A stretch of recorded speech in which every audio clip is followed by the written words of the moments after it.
I still remember Victoria's story, not from when she fell apart, but from when life still felt warm, before the pain, before the silence, before the diary became dangerous. Victoria was the only daughter of her parents, and she was deeply loved. Her home was small, but full of life.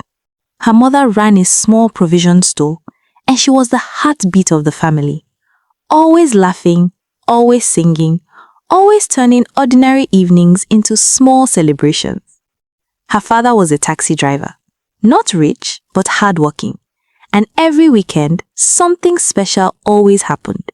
They would go out together as a family, sometimes to nearby relaxation spots, just to laugh, eat, and forget stress.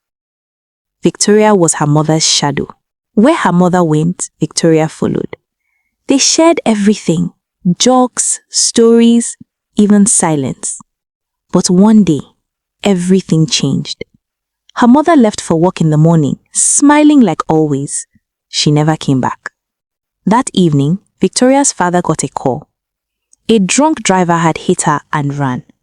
She was taken to a nearby hospital, but she didn't survive. Victoria didn't fully understand death yet, but she understood absence. The house went quiet.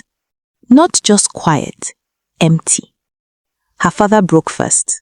He stopped walking properly, then started drinking, then stopped being a father emotionally.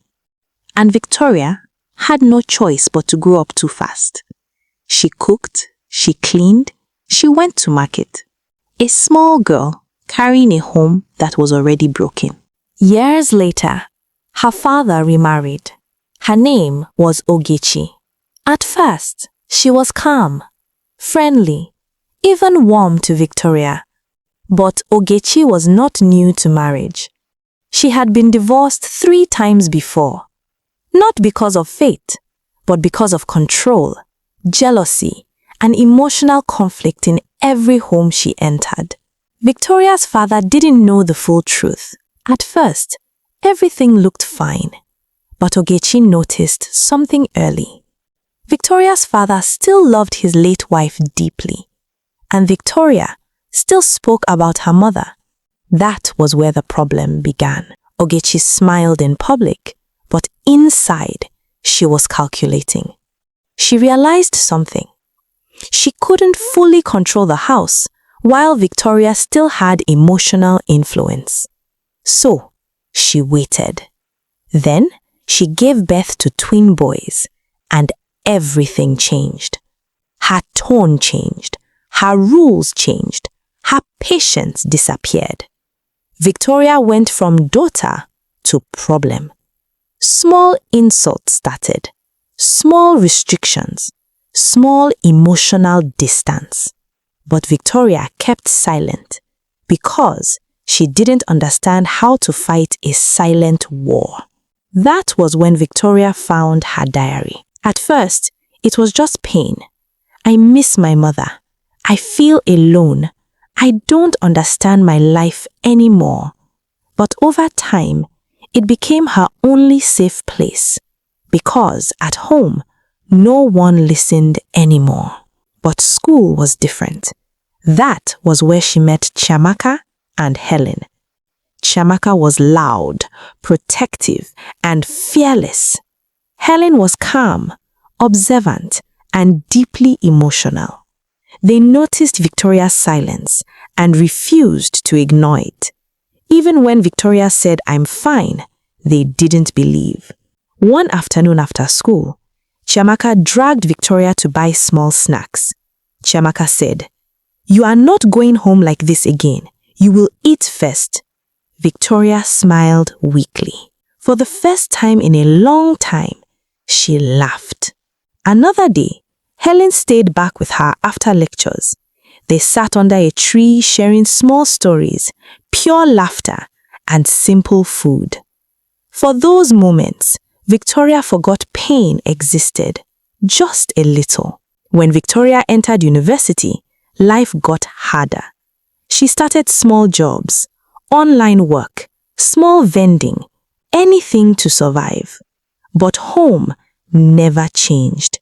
It only became colder. and her diary became thicker. If you are still following Victoria's journey, then you already understand something important. Sometimes, the loudest pain is the one nobody hears. So, don't forget to like and subscribe to Mejibe Africa Folktales for more powerful emotional African stories. Now, everything is about to change. One day, Victoria left home to visit her friends. That was when Ogechi entered her room, not by accident, but intentionally. She searched everything, drawers, bags, beds, until she found it, the diary. At first, she smiled because she thought she had finally found control. She read it, every page, slowly. And she didn't feel guilt, she felt power. Meanwhile, the school semester was coming to an end. Victoria went out with Chiamaka and Helen. They were excited, laughing, planning. It was graduation preparation day. They went to the market to buy shoes, wristwatch, small graduation items. For once, Victoria smiled freely. For a few hours, she felt normal. She forgot fear. She forgot home. She forgot silence. That same day, Victoria's father returned home earlier than expected from work. The house was quiet, too quiet. He walked inside and stopped. Ogechi was coming out of Victoria's room, holding something behind her. She froze immediately when she saw him. "What are you doing inside her room?" asked Victoria's father. Ogechi smiled faintly. "I was just checking her things. She's careless sometimes." But something felt wrong, very wrong. As she tried to move past him, a small book slipped from her hand. Silence followed instantly. The father bent down slowly, picked it up, and saw the title. Nothing special, just a simple diary. He frowned. "What is this?" Ogechi quickly stepped forward. "It's nothing, just her personal notebook." But something inside him shifted, because Victoria had been distant recently, and now this book felt important by the look of things. "You are going through her things now? I live in this house. I should know whatever is going on in my home." The argument grew fast, voices rising, years of tension finally breaking open. "You don't respect anything anymore, and you always defend her no matter what." The house turned heavy. Even the twins crying in the background didn't stop them. For the first time, the mask of peace fully broke. In anger and confusion, the Victoria's father grabbed the diary. "I will deal with this later. I don't even know what you people are hiding anymore." Ogechi tried to take it back, but he refused. He walked away with it, not knowing he had just stepped into something much bigger. Later that night, something unexpected happened. Victoria didn't stay home that night. She doesn't always feel peace at home, always restless and fear. So she left early with her friends back to school. She didn't even know her diary was missing. Victoria's father looked at the diary. He didn't read everything, just flipped through. But he was tired, emotionally drained, confused. So he made a decision. He would return it to Victoria at school. Just an ordinary forgotten book. Nothing more. The next morning, Victoria's father went to the university. He carried the diary, looking for Victoria, but he couldn't reach her. Her phone was unreachable. So he handed it to a lecturer in her department. "Please give this to my daughter. She left it at home." The lecturer nodded, took it, and left. But the lecturer noticed something strange as he was trying to find out who the book belongs to. It wasn't labeled, and curiosity took over. He opened it, page after page, pain after pain. A life was unfolding. He stopped reading, then started again, slower this time. And by the end, he was silent, deeply affected. He couldn't ignore it. This wasn't a notebook. It was a cry for help. So he took it to the dean. "This belongs to one of your students, but this is serious." The dean opened it, read it, and his expression changed immediately. Because graduation was close and many students were gathered, The dean made a difficult decision. He would read it publicly to identify the owner and understand what had been happening. No one knew whose life they were about to expose. Victoria was at school, happy, with her friends, laughing, preparing for graduation, not knowing her life had already been delivered into the wrong hands, and her parents were already at the graduation hall. Ogechi, smiling, pretending to be the perfect stepmother. Her father, silent and calm, holding guilt he didn't understand yet. And the diary was waiting to speak. The hall was full. Graduation lights were bright. Cameras were ready. Parents smiled proudly. Victoria stood there with her friends, completely unaware that her life was about to be rewritten in front of everyone. Dean, with a calm voice, "We have received a personal diary belonging to one of our graduating students." A soft murmur moved across the hall. Phones started coming up slowly. Victoria frowned. Something felt strange, but she didn't understand why yet. The dean opened the diary and began reading. "I don't understand why my home feels like a place I no longer belong." The hall went quiet, not fully emotional yet, but curious. Victoria blinked. Her chest tightened slightly. That sentence felt familiar. Chiamaka leaned closer. "Wiki, why does this sound like you?" Victoria shook her head. "No, it's not me." But her voice was unstable because she already knew it was her writing. The dean continued. "My stepmother smiles in front of people, but I feel like I am disappearing inside my own house." A sudden reaction spread. Some students gasped. Some stopped smiling. Phones rose higher. People started recording. Ogechi frowned slightly from the audience, but still smiled, thinking it was just a general story. She had no idea. Ogechi frowned slightly from the audience, but still smiled, thinking it was just a general story. She had no idea. The dean paused, looked at the page, then read slowly. "Sometimes I wish I could tell Chiamaka and Helen everything, but I don't want them to see me weak." A sudden silence hit. Chiamaka froze instantly. "Chiamaka? Helen? Helen? Wait, why are our names in this?" Victoria's breathing stopped. Her hands began to shake. She whispered, "No, no." The dean continued, "Even at home, my father doesn't look at me the same anymore." A louder reaction now. Students started whispering. Phones were fully out. Recording, streaming. One student whispered, "This is real. This is not acting." Another replied, "It's her life reality, no jokes." The dean turned another page and everything changed. The dean said, "Victoria, I miss when you used to smile without fear."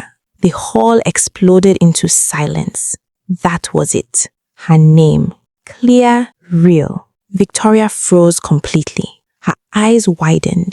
"Victoria, no, that's mine." Chiamaka turned immediately. "Vicky, this is your diary?" Helen covered her mouth. "Oh my God." Students began crying. Some were recording while shaking. Some stopped recording because they couldn't handle it. The emotional weight spread across the hall like fire. One student whispered, "This is going online." Another, "It's already live." Phones kept recording. Clips started uploading instantly. Ogechi frowned. Still calm, still pretending. She leaned slightly to Victoria's father. Ogechi said, "This is just drama. They are overreacting." But her voice was uncertain now, because the hall was no longer calm. It was emotional chaos. Victoria's father stepped forward slightly, listening carefully. Then, the dean read another line. Dean said, "My father is not a bad man, but I feel like I lost him after my mother died."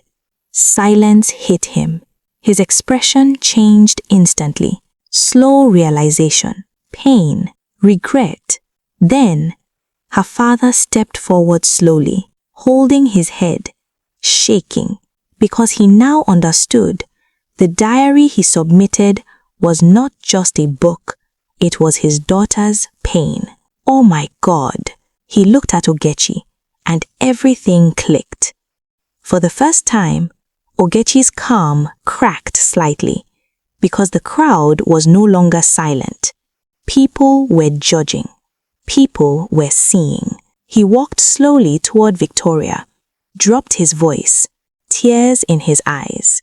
Victoria, I failed you. Victoria looked up at him, trembling. I should have protected you. He fell to his knees. Silence. No more reading. The diary was closed, but everything had already changed. 2 weeks later, the truth fully settled. Ogechi was exposed completely. The marriage ended in divorce. A legal custody case followed, and the court ruled in favor of Victoria's father in child custody case. Her father broke down and finally apologized. Not once, many times. And Victoria slowly forgave him. She graduated, not as a victim, but as a survivor. Her story went viral. People supported her, and for the first time, she felt heard. Victoria moved back home, but this time, it was different, peaceful. Her father changed completely. He listened more. He stayed present, and he never ignored her again. The twins grew around her, slowly bonding. The home that was once broken started healing. Months later, Victoria opened a supermarket shop, supported by her father and her own strength. She started selling items, working steadily, building her future. Victoria didn't become powerful because life was kind to her. She became strong because she survived what was never meant to be exposed. And in the end, the diary that once destroyed her silence became the reason she was finally heard. And Victoria learned something important. Silence doesn't protect pain. It only delays its voice. And that brings us to the end of Victoria's story. A story of silence, pain, betrayal, and finally truth. If this story touched you in any way, if you felt her pain, her strength, or even saw a part of your own life in her journey, then don't just scroll away. Take a second to support the story. Like this video? Subscribe to Mejibe Africa Folktales for more powerful, emotional African stories that reflect real life and real struggles. And most importantly, drop a comment and tell me, where are you watching from? I'd love to see how far this story has reached, because stories like this don't just entertain, they connect us. Until the next story, stay strong, stay kind.